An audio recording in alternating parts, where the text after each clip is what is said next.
So, you want to do a risk analysis? There are, of course, many different ways of doing a risk analysis, and today we're diving deeper into the classic yet crucial process for managing risks in project portfolios, identifying risks, assessing them, and coming up with mitigation strategies. We're going to break down exactly how each of these steps is done, use examples to make it real, and explore how to prioritize risks once you've identified them. So let's start at the beginning. Risk identification. This is the foundation of the entire process, because if you don't know what risks you're facing, you can't manage them. Risk identification involves systematically going through your projects or portfolio and brainstorming all the possible things that could go wrong. It might seem straightforward, but in practice, it requires structured techniques to make sure you don't miss anything important. One of the most common methods for identifying risks is the SWOT analysis: strengths, weaknesses, opportunities, and threats. By breaking down internal weaknesses and external threats, you can begin to uncover risks that might otherwise stay hidden. Another popular tool is brainstorming sessions with your team and key stakeholders.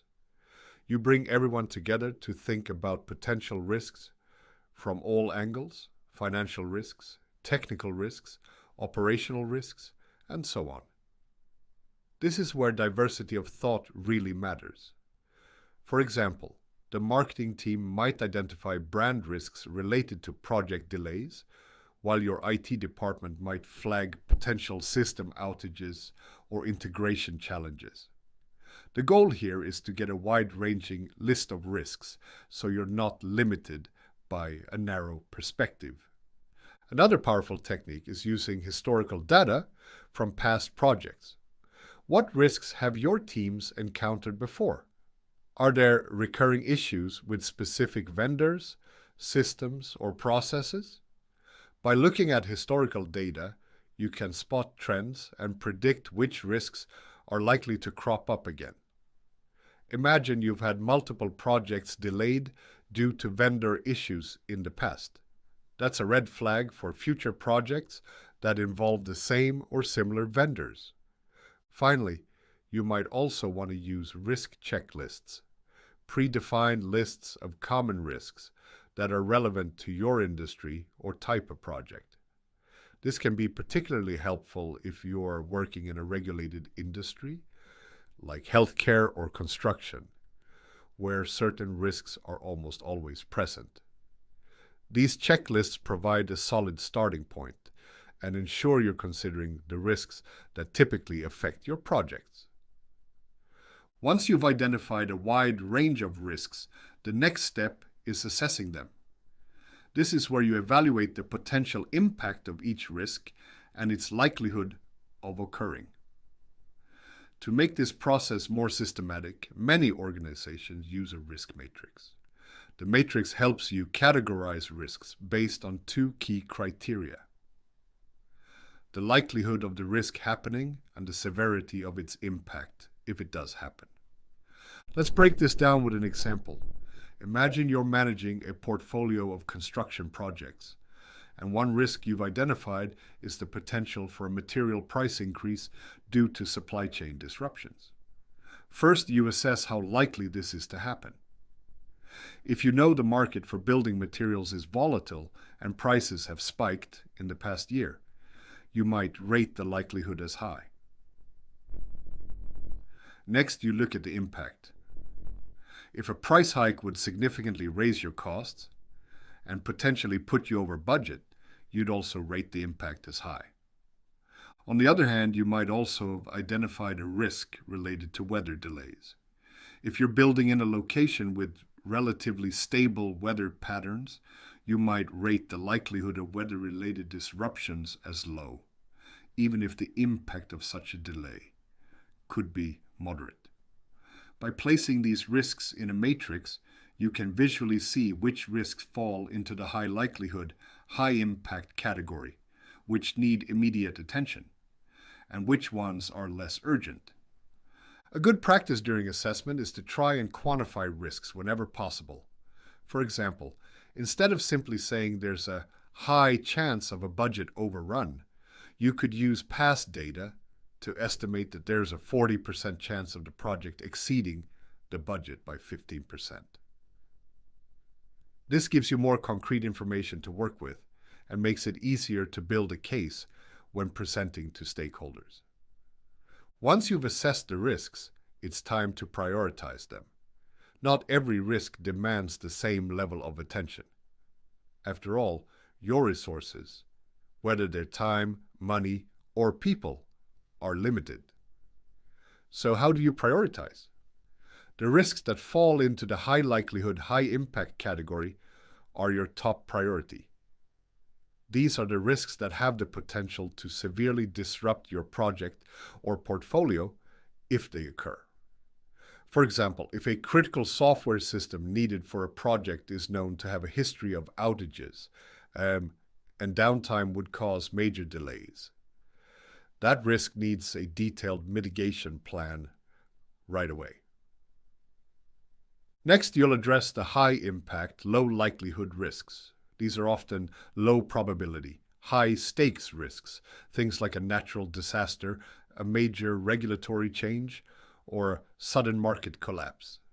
While these might not happen often, the impact is so severe that you still need to consider mitigation strategies, even if they're more about contingency planning. For example, you might create a backup plan for operating your business remotely in case of a natural disaster. Risks that fall into the low likelihood, low impact category are generally lower priority. You'll still want to track them, but they don't require urgent attention. Instead, you can monitor these risks and react if they start moving into higher priority categories. Once risks are prioritized, you move into the final step, developing mitigation strategies. The goal here is to reduce the likelihood of the risk happening, minimize the impact if it does happen, or eliminate the risk altogether. There are a few different approaches you can take depending on the nature of the risk. Let's start with mitigation. If the risk of a material price increase is high, you might negotiate long-term contracts with your suppliers to lock in current prices. Or you could find alternative suppliers, so you're not overly reliant on one source, which reduces your vulnerability if prices spike. The idea is to take preventative actions to manage the risk before it becomes a problem. Another option is risk avoidance, where you adjust the project or portfolio to sidestep the risk entirely. Let's say one of your projects involves a technology that's still in the early stages of development. If you assess that the technology is too risky, you might decide to change the project scope and use a more proven solution instead, avoiding the uncertainty altogether. You can also transfer risk to another party. This is common in contracts where you might shift responsibility for certain risks to a third party, like a vendor or subcontractor. For example, you could negotiate contract terms that hold the vendor accountable for delays, or take out insurance to cover specific risks, such as damage to materials during transport. And finally, there's risk acceptance, where you decide that the risk is low enough that you can live with it. This often happens with low priority risks, those that have a minor impact and are unlikely to occur. Instead of spending resources on mitigating these risks, you monitor them and have a plan to address them if they start to escalate. An example of risk acceptance could be dealing with minor project delays that won't affect your overall portfolio timeline. You recognize that the risk exists, but it's not worth investing time or money to mitigate it because the impact is small and manageable. The final piece of the puzzle is monitoring risks throughout the project lifecycle. Risks evolve over time, and new risks will emerge as your projects progress. Just because you've done an initial risk assessment doesn't mean you're done. It's crucial to revisit and reassess risks regularly, especially as conditions change. In summary, the process of identifying risks, assessing them, and developing mitigation strategies is a proven framework, but it's also flexible enough to adapt to the specific challenges of your projects.